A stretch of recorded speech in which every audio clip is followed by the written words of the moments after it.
அனைவருக்கும் வணக்கம். இது சாய் கவிச்சாரல். நான் ஜீவி. 2 நாளைக்கு முன்னே தான் செயற்கை காளான் வாங்கி காளான் பிரியாணி செஞ்சு வீடியோ போட்டேன்னா, அடுத்த நாள் பார்த்தா எங்கள் நிலத்துலேயே மொட்டாகவும் மலர்ந்ததாகவும் ஏகப்பட்ட காளான். அப்புறம் போயிட்டு பறித்து எடுத்துகிட்டு வந்துட்டோமா, மலர்ந்த காளான் மொட்டு காளானையும் தனித்தனியாக பிரித்து கழுவி எடுத்து வச்சுட்டேன். நிறைய காளான் இருக்குது, குழம்பு செய்யணும். சரி கொஞ்சம் எடுத்து ஃப்ரைட் ரைஸ் செய்யலாம் அப்படின்னு எடுத்து வச்சுட்டேன். அதை எடுத்து காளானை கட் பண்ணி வச்சாச்சு. இஞ்சி பூண்டு பச்சை மிளகா பேஸ்ட்டு 2 ஸ்பூன் அளவுக்கு எடுத்து வச்சுட்டு 2 வெங்காயம் பொடியாக நறுக்கி வச்சாச்சு. அப்புறம் கருவேப்பிலை கொத்தமல்லி சாதம் ஒரு தட்டில் பெரிய தட்டில் ஆற வச்சுட்டேன்.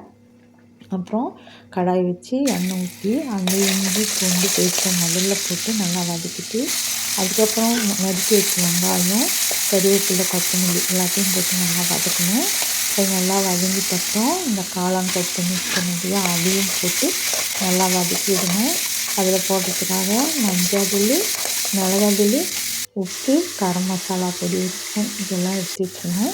அப்புறம் அதில் முதல்ல மஞ்சள், மிளகாத்தூள், உப்பு போட்டுட்டு கலக்கும்போது கொஞ்சமாக தண்ணி தெளிச்சுட்டு அதை கலக்கி விடணும். அதுக்கப்புறமா கரம் மசாலா அது நானே ரெடி பண்ணி வச்சு வீட்டில், அதையும் போட்டு நல்லா கலக்கி விடணும்.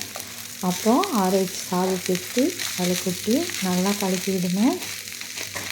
தனியாக நல்லா கலக்கி விட்டுட்டோம்னா நல்லா கலந்துரும். இது நம்ம செயற்கை காளானை விட இயற்கை காளான் செம்ம டேஸ்ட்டாக இருக்கும்.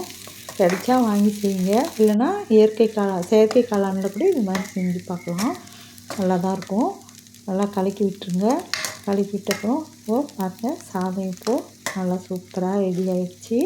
எடுத்து சாப்பிட்டு பார்க்க வேண்டியது தான். கப்பில் பொறுத்து எடுத்து டேஸ்ட் பார்க்கணும். பாருங்கள், பிடிச்சிருந்தா லைக் பண்ணுங்கள், ஷேர் பண்ணுங்கள்.